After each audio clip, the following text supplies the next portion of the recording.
Um restaurante só é um restaurante porque tem duas coisas.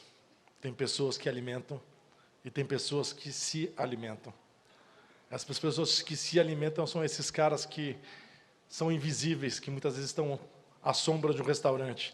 Hoje vou trazer dois deles para falar no meu lugar e contar um pouquinho da história.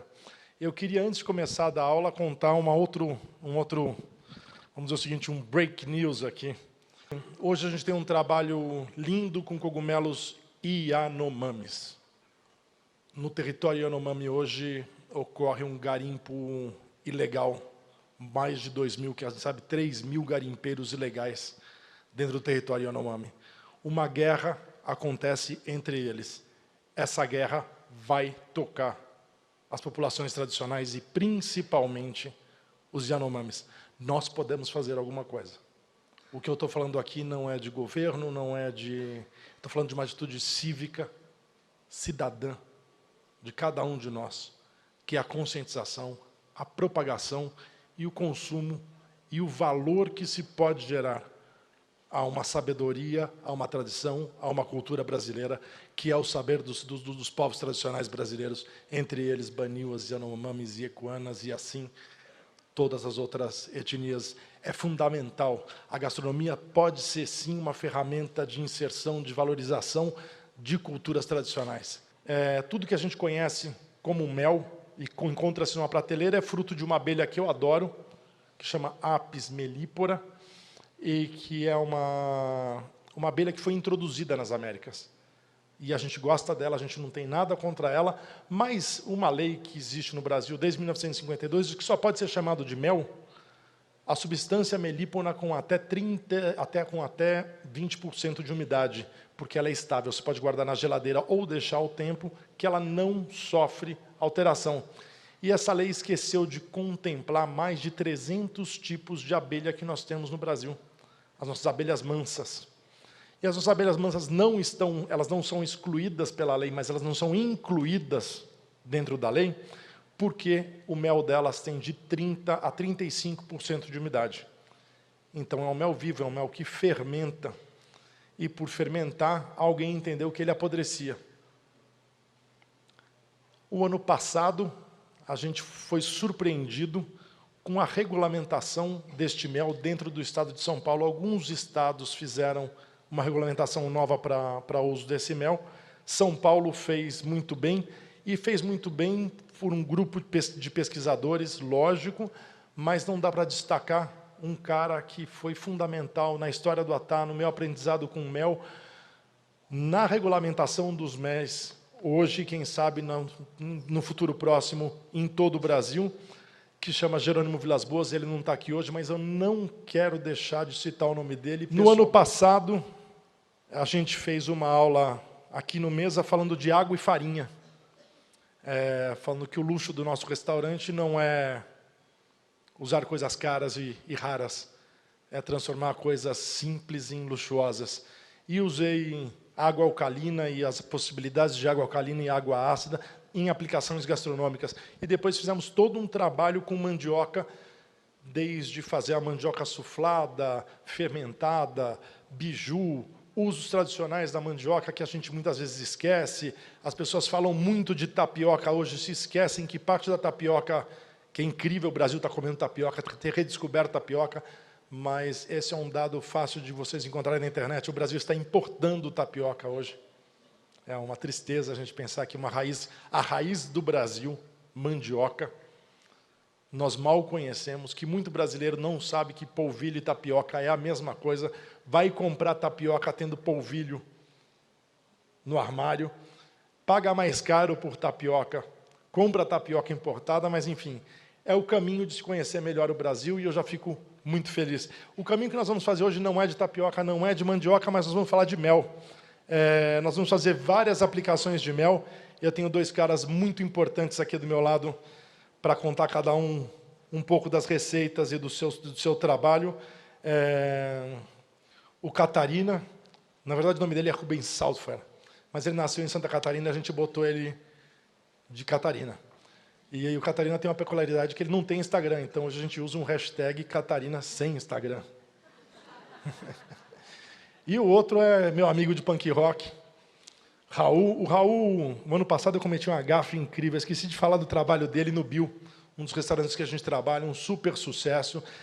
E do Bill eu tenho uma coisa só para contar para vocês. É um restaurante novo que tem a preocupação de usar 100% dos ingredientes, não jogar nada fora.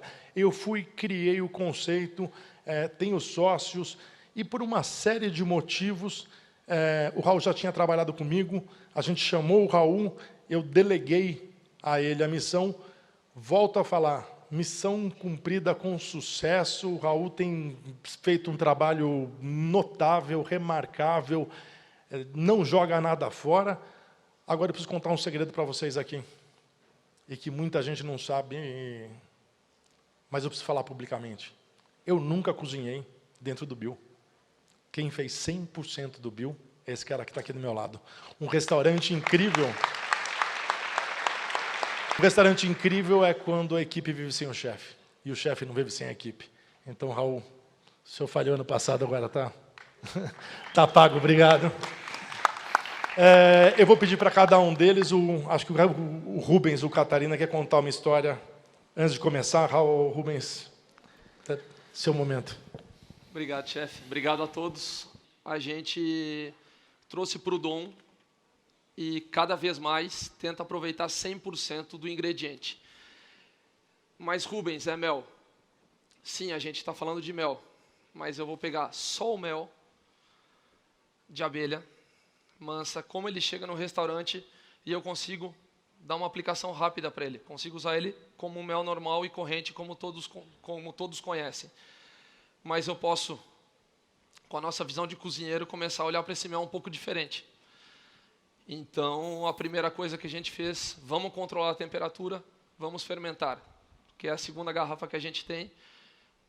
O pessoal vai escutar um barulhinho, mel fermentado, quase alcoólico.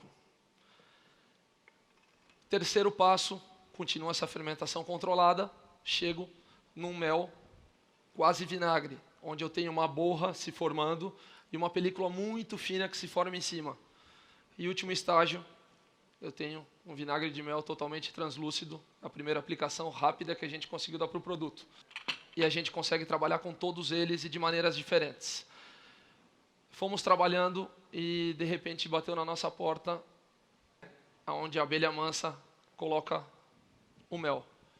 Então a abelha vai, poliniza as árvores, volta, vomita o mel ali dentro, vai enchendo essa colmeiazinha, que é horizontal, e essa colmeiazinha, depois de cheia, eles vêm com aquela, basicamente, a grosso modo, aquela maquininha de dentista de sugar a saliva, eles vêm pouco a pouco, vêm sugando, um trabalho manual incrível, eles vêm sugando esse mel passa para uma bolsa, e o que fica de resíduo é o pólen já processado pelas abelhas, e daí então surgiu uma outra possibilidade, tínhamos uma cera, a primeira coisa que a gente fez, vamos fazer vários casulos, e vamos fazer o Brasil degustar o mel brasileiro.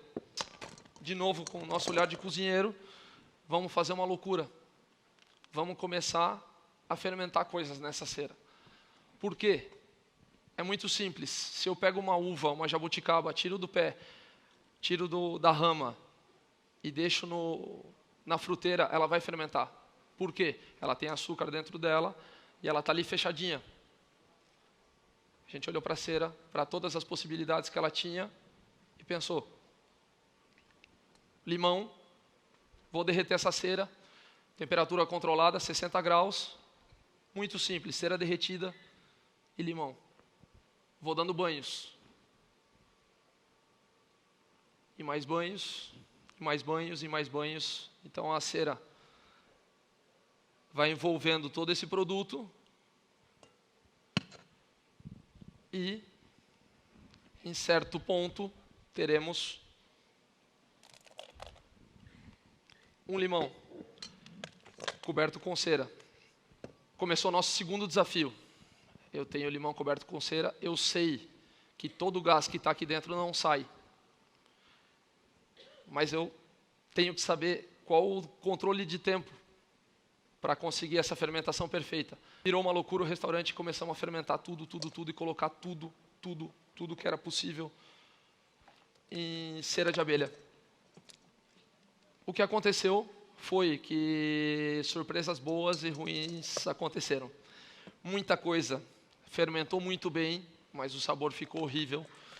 Muita coisa fermentou muito bem e deu certo. Muitas surpresas ruins, como berinjelas com bichos, como todos compram em casa e pode acontecer, aconteceram.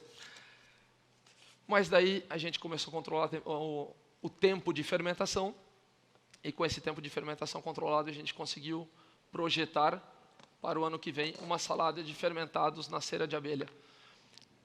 E o mais legal disso, eu consigo trabalhar com uma salada de fermentados em cera de abelha e consigo trabalhar com uma vinagrete de fermentados e mel brasileiro. Então, eu estou juntando um produto que é incrível, eu estou juntando o conceito de utilizar 100% do produto, e o 100% do produto eu digo para vocês que é a cera, é o pólen, é o mel e é a técnica da fermentação.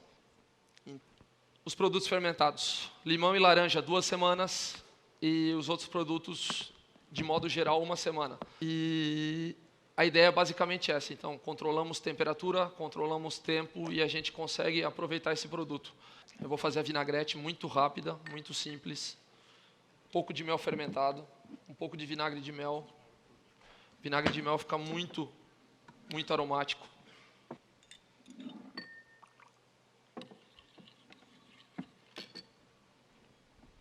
Vou entrar com um pouco de azeite de oliva.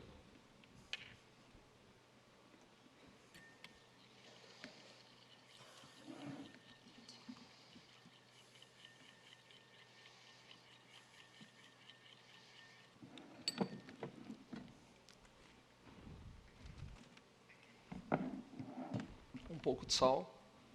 Que eu tenho o limão fermentado. A gente consegue a captação de sabores nas frutas e verduras mais porosas da cera. Então, não sei se vocês conseguem sentir daí, mas aqui em cima tem muito cheiro dessa cera. Muito, é incrível.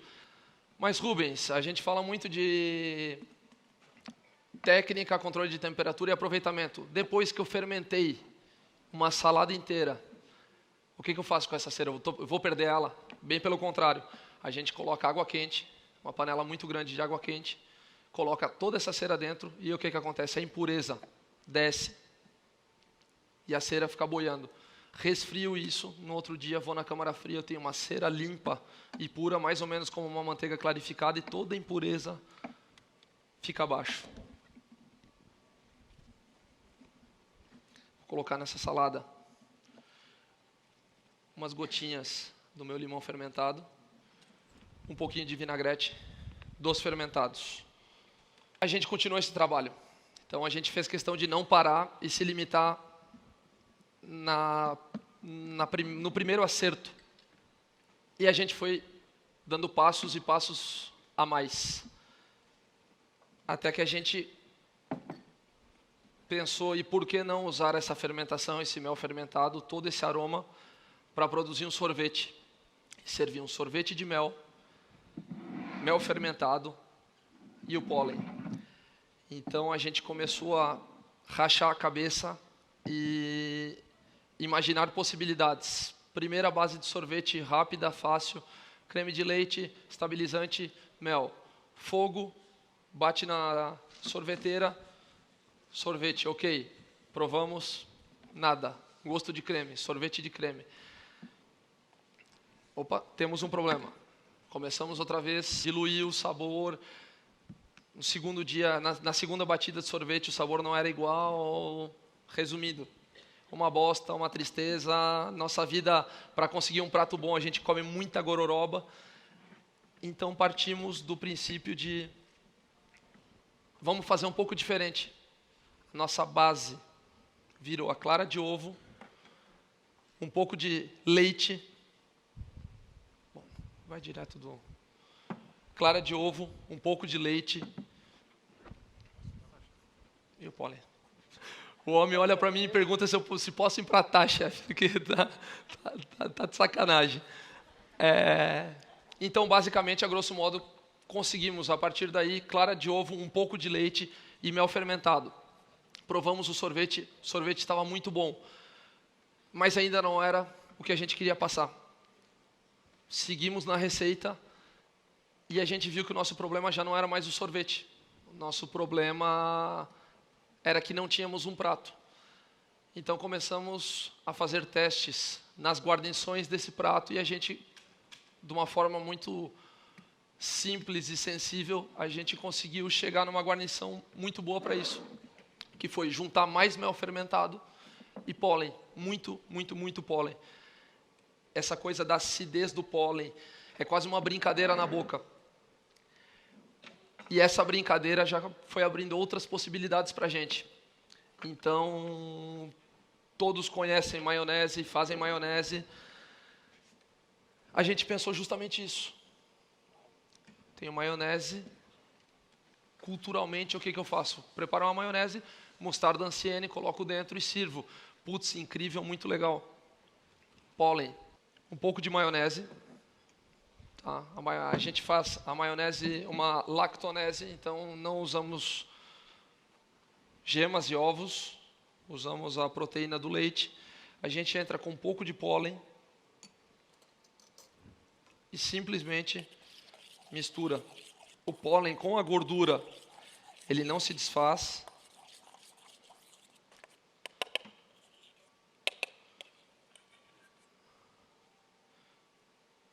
Que se tornam quase uma mostarda ancienne. Como o Alex bem falou antes e ano passado, a gente trabalhou a tapioca, trabalhou a mandioca, espremeu esse ingrediente a fundo e a gente conseguiu encontrar um moti de tapioca. Moti tradicionalmente feito com farinha de arroz, com raízes, com amidos curtos, trabalhados bastante tempo. A gente conseguiu, com a tapioca, amido da mandioca, que é um amido muito mais longo, encontrar o moti. Eu trouxe ele feito hoje para vocês. E vocês vão me perguntar, e onde é que está o mel nessa história? A gente fez uma calda de mel de abelha mansa, mais precisamente jataí, com erva mate. Então a gente preparou essa calda e a gente vai demonstrar aqui muito rapidamente, só montar o prato. E no Japão, o moti tradicionalmente é servido moti e matcha. Matcha, o chá verde japonês. E a gente tem um chá verde brasileiro muito consumido. Vou fazer um pouquinho de pátria lá para o sul. Erva mate. Fizemos um estudo de várias erva mates e a gente encontrou uma erva mate catarinense. Eles têm um cuidado extremo na secagem dessa erva mate. Então, eu digo para vocês, o sabor desse sorvete é o que mais se assemelha e mais chega perto de um matcha, um produto que a gente usa aqui no Brasil, a erva mate amplamente utilizada no sul. A gente fez questão de trazer e apresentar. Muito obrigado, chefe. Isso é muito estranho. Ele fazendo. Mas eu não podia deixar de apresentar um prato hoje que é um clássico do Dom. É um clássico da vida do Alex. É talvez o primeiro contato, se não me falha a memória, do Dom com esse produto que é o mel, que foi o ceviche de flores. Mas Rubens, isso já está falado, Rubens, isso já está visto, Rubens, a gente já viu, a gente já comeu. Ok, mas eu acho que não custa a gente reforçar e reforçar e reforçar essa coisa da tradição. É muito importante. Muita gente vai no Dom e pede por esse prato, muita gente vai no Dom e pede pelo Aligô, muita gente vai no Dom. São as coisas conceituais que foram criadas e foram feitas e a gente não pode deixar isso morrer. A ideia desse prato, a gente não faz um leite de tigre tradicional, a gente faz um leite de tigre com mel de abelha mansa, a gente entra com o picante, que é a pimenta dedo de moça, suco de limão, a gente já tem uma base disso, a gente prepara um mix de flores.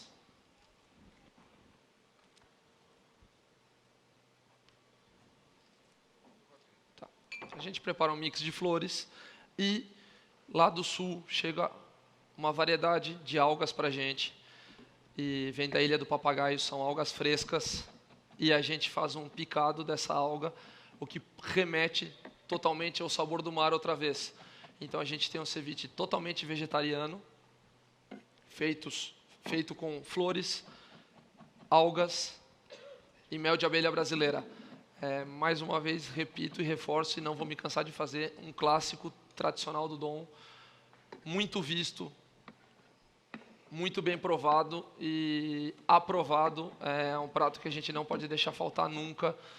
E quantas vezes mais eu puder subir aqui, puder lembrar dessas tradições, eu vou fazer, porque jamais conseguiríamos fazer uma boa esferificação de maionese. Já diria Ferran Adrià, uma boa esferificação de maionese se não soubermos fazer uma boa maionese. Raul, vou passar a bola para você trabalhar um pouquinho, pode ser? E depois eu termino? Aí o chefão virou para mim, me ligou, falou: Raul, faz uma coisa com mel, vamos apresentar, faz uma pira, faz uma coisa sua, alguma coisa que você quer fazer. Comecei a pensar, e juntando uma coisa na outra, sustentabilidade não seria só eu não jogar fora um pedaço da berinjela, ou a casca de alguma coisa, ou o talo de alguma coisa. Mas tudo que eu gerar menos lixo, eu estou comprando menos saco de lixo. Se eu estou comprando menos saco de lixo, é uma indústria que está produzindo menos, então é menos produção de lixo, de plástico, de poluição, porque eu estou jogando menos coisa no lixo. E aí lá no Bio eu aprendi a gostar de defumação, porque a gente não bota na boca uma casca de cebola, uma casca de alho, o galho grosso do louro ou do tomilho, ou do alecrim, mas eu posso queimar aquilo, vai dar sabores incríveis para as coisas que eu vou defumar. E no final, jogar um pouco de cinza no lixo ocupa menos espaço do que eu jogar 1 quilo de casca de mandioca. Eu já peguei o mel de abelha mansa, ou de jataí, e coloquei dentro do meu braseiro, no meu defumador, um monte de casca de mandioca. Um monte. A gente usa muita mandioca no restaurante. E sobra muito. Lá eu defumo presunto, defumo vegetais. Tenho pratos que usam muita coisa defumada, então eu precisei ver o que eu vou fazer com essa quantidade absurda de casca. Coloquei o mel lá e deixei. Estava falando com a Catarina mais cedo, foram mais ou menos umas 10, 12 horas defumando. Começou com um menino que trabalhava na churrasqueira de manhã, terminou com a menina que trabalha na churrasqueira à noite, alimentando e tocando esse fogo e cuidando dessa fumaça. E eu consegui um mel defumado, ele tem um aroma bem de queimadinho, assim, de tostado. Vou servir isso com mandioca, porque eu usei a casca da mandioca, vou usar junto. Não adianta eu ter um monte de casca e sobrar mandioca, eu ter um monte de mandioca e sobrar casca. Tem que estar tudo conectado numa coisa só. Não adiantaria eu ter que usar um monte de casca e no final sobrar mandioca e, tipo, o que eu vou fazer com isso? A gente vai no sustentabilidade contrária, assim, de sobrar coisa, porque não utilizei. Outra coisa de mel, eu faço um vinagre que vou espremer laranja. Você não consegue, eu preciso de 200 ml de suco de laranja. Você não sabe, eu vou pegar essas 3 laranjas, vai dar 200 ml de suco. Sempre sobra um pouco a mais. Então, qualquer coisa que a gente vai usando suco de laranja fresco, a gente espreme, sempre sobra um pouco a mais. Vai juntando isso, eu vou fermentando, eu faço um vinagre. E, em vez de eu usar o vinagre que eu vou comprar de vinho, eu uso para temperar saladas esse vinagre de suco de laranja. Que, igual o vinagre que a Catarina fez de mel, demora muito tempo para ficar pronto. Mas é um resultado muito diferente, muito legal. E eu fiz o vinagre de mel com essa sobra de suco de laranja. E fiz um piclezinho de melancia. De mandioca mesmo. Que cozinhei nesse vinagre de mel, um pouco de sal. E deixei ele aqui cuidando um tempo. E aí, o que eu vou montar pra gente. Então, peguei esse mel defumado para jogar por cima da mandioca. Bem como se fosse um de café da manhã mesmo.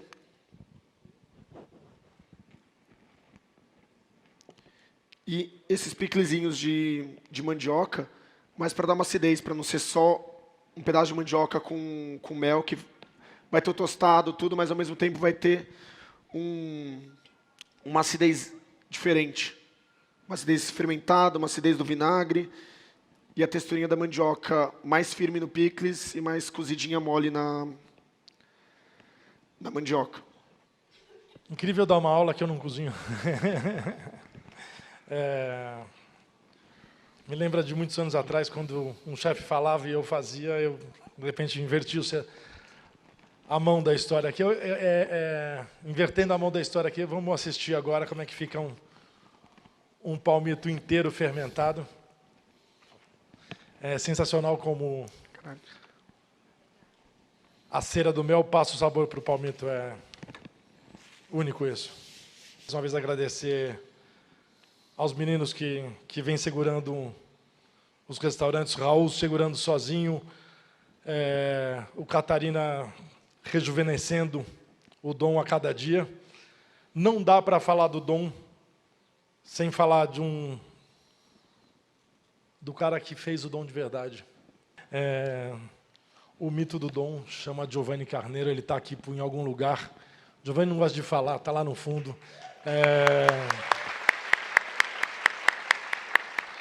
Já falei isso muitas vezes, mas vou repetir. Se meu nome é Alex Atala e todo mundo conhece, 50% de quem fez esse nome não fui eu, foi o Giovanni. O Giovanni começou comigo como lavador de louça.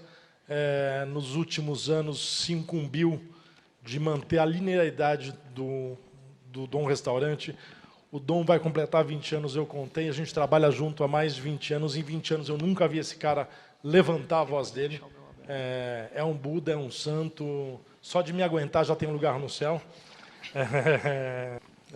Mas eu queria também contar que o Giovanni deixou de ser lavador de louça, deixou de ser cozinheiro, deixou de ser chefe de cozinha, para hoje eu orgulhosamente falar que ele é meu sócio. Ser sócio talvez de um dos maiores restaurantes do mundo só pode quem tem valor, não é quem tem dinheiro. Agradecer mais uma vez o quanto uma equipe rejuvenesce um cara de 50 anos. O Dom, o Dalva, o Açougue Central, que brilhou ontem, fazendo as coisas na brasa, o Atá, o Sete Gastronomia, tudo que a gente faz e representa hoje, em cima de uma camiseta que eu vim aqui escrito Everyday Porrada. Se fosse fácil, qualquer um fazia. Para todo mundo que fala que o Alex Atala é só marketing, eu não vou desdizer ninguém e falar que não é marketing. Mas é cozinha, é pesquisa, é transmissão de pensamento, é humildade, é aprender com quem sabe, é um organismo vivo que tem defeitos e tem suas qualidades, e a gente tem uma qualidade, gente jovem que a gente acredita e faz. Obrigado a todos.